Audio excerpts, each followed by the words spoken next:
जी, संजीव बालियान साहब, आप पश्चिमी उत्तर प्रदेश से आते हैं और खुद किसान भी हैं और पश्चिमी उत्तर प्रदेश में आपकी जमीनी तौर पर पैठ भी है, लेकिन जो विपक्ष कह रहा है कि पश्चिमी उत्तर प्रदेश में अब भारतीय जनता पार्टी के लिए पश्चिमी उत्तर प्रदेश की सियासी जमीन अब फर्टाइल नहीं रही है, इस पर आपका क्या कहना है? बार बार निशाना साध रहा है विपक्ष, खास तौर पर पश्चिमी उत्तर प्रदेश को, कि किसान नाराज हैं, यही रट लगाए हुए विपक्ष, इस पर आपकी प्रतिक्रिया?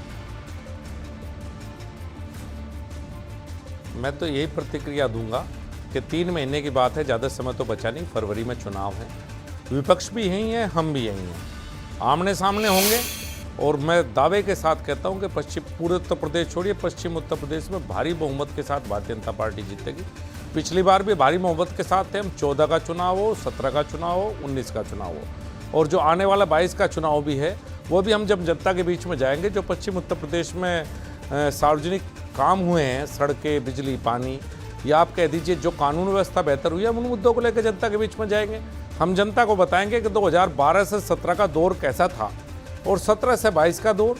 जब लोग कंपैरिजन करेंगे तो अभी तो एक किसानों के कंधे पे बंदूक रख के बात कर रहे हैं ना, जब इनकी अपनी उपलब्धि की बात आएगी कि इन्होंने 12 से 17 में सरकार अखिलेश यादव ने कैसी चलाई है और जनता कंपैरिजन करेगी, तो सभी लोग भारतीय जनता पार्टी को वोट देंगे, ये भी जानते हैं। इसीलिए नहीं चाहते ये लोग कि कृषि कानून वापस हो, ना ये चाहते थे आंदोलन वापस हो, अब तो ये किसानों के कंधे पर रखकर बंदूक चलाना चाहते हैं, किसानों को इस्तेमाल करना चाहते हैं। सभी विपक्षी दल अपनी उपलब्धि कहने के लिए उनके हाथ में कुछ नहीं है। जी बालियान साहब, मैं पश्चिमी उत्तर प्रदेश से जुड़ा एक स्पेसिफिक सवाल आपसे पूछना चाहूंगा। देखिए, हमारे पश्चिम की अगर बात करें तो यहाँ पर जो खाप पंचायतें हैं उनका भी खासा असर है, जो समय समय पर अच्छे काम भी करती हैं, सामाजिक काम भी करती हैं।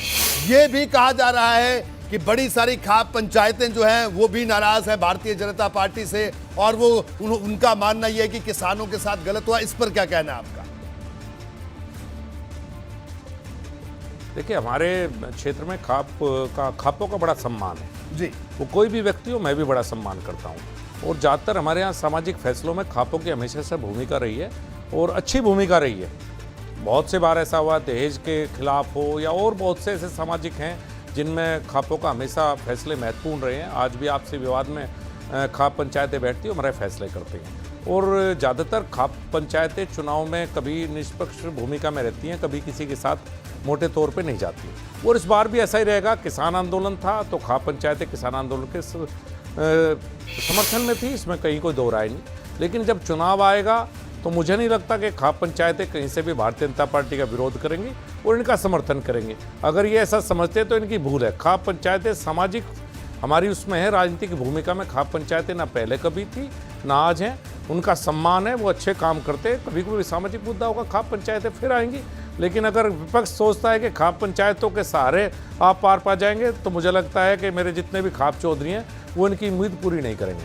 जी, एक आखिरी सवाल संजीव बालियान साहब आपसे। देखिए, आप बिल्कुल जो अहम बात है, मैंने वही कहा कि आप जमीनी स्तर के नेता, आप पूरे देखते हैं कि जमीन पर क्या हो रहा है। लेकिन एक और बात विपक्ष बार बार ये कह रहा है कि इस बार भारतीय जनता पार्टी के जो नेता हैं उनको पश्चिमी उत्तर प्रदेश में गांव में जाना मुश्किल होगा। राकेश टिकैत साहब भी ये बात कहते हैं कि जब गांव में जाएंगे तब पता चलेगा। इस पर क्या कहना है आपका? मैं तो ये कह सकता हूं कि जब से किसान आंदोलन चल रहा है, आप देख सकते हैं आजकल तो सोशल मीडिया का ज़माना है, अखबारों का ज़माना है, कि कोई ऐसा दिन नहीं कि मैं गांव में ना गया हूं या पश्चिम उत्तर प्रदेश में भारतीय जनता पार्टी के नेता ना गए हों। अगर किसी को साथ चलना है कभी भी किसी गांव में जा सकता है। मैं रोज़ जाता हूं। एक साल से आप एक दिन नहीं ढूंढ सकते अगर मैं दिल्ली नहीं हूं तो मैं गाँव में ना गया हूँ। और अब भी हम जाएंगे, और अब तो हम और जोश के साथ जाएंगे, क्योंकि अब जब हम गाँव में जाते थे तो बहुत से लोग कहते थे भाई किसानों की समस्या का समाधान करो। ये एक इमोशनल मुद्दा था हमारे यहाँ, मैं स्वीकार करता हूँ। अब ये मुद्दे का हल हो चुका है, तो अब तो हम अपनी उपलब्धि लेके जाएंगे। जो 5 साल में अच्छे काम हमने किए हैं हम उन्हें लेके जाएंगे। तो हम पहले भी गाँव में गए थे, हम आज भी गाँव में जा रहे हैं और हम आगे भी गाँव में जाएंगे। बालियान साहब, कहीं ऐसा तो नहीं है कि कुछ थोड़ी देर हो गई ये बिल वापसी की बात आते आते? ऐसा तो नहीं है? आपकी व्यक्तिगत क्या राय है आप? देखिए, मैं तो एक बात कहूँगा, जब भी हुआ बेहतर हुआ, अच्छा हुआ, क्योंकि सभी लोग चाहते थे कि कोई ना कोई समस्या का हल हो। प्रधानमंत्री ने भी कहा है कि किसान हित में फैसला लिया था, राष्ट्र हित में वापस लिया है, तो हो सकता है देर हुई हो, लेकिन मैं फिर भी यही कहता हूँ कि अब शांति है, लोगों को हमें और मुद्दों की तरफ जाना चाहिए, इस बात को यहीं समाप्त कर देना चाहिए। किसानों के और मुद्दे हैं, उन पर बात सरकार पहले भी बातचीत करती रही है, सरकार आगे भी बातचीत करती। देखिए, आज़ादी के बाद सही समस्या रही है किसानों को, चाहे वो किसी पार्टी की सरकार रही हो।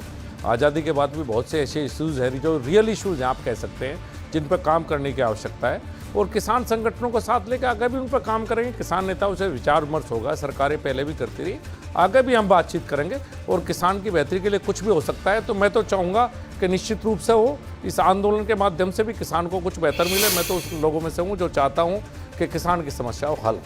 जी, तो बिल्कुल डॉक्टर संजीव बालियान साहब, आपका बहुत बहुत शुक्रिया अपनी राय रखने के लिए, अपनी बात कहने के लिए, एबीपी गंगा से इस पूरी चर्चा में शामिल होने के लिए आपका बहुत बहुत शुक्रिया। तो डॉक्टर संजीव बालियान हमारे साथ मौजूद थे, पश्चिमी उत्तर प्रदेश से आते हैं और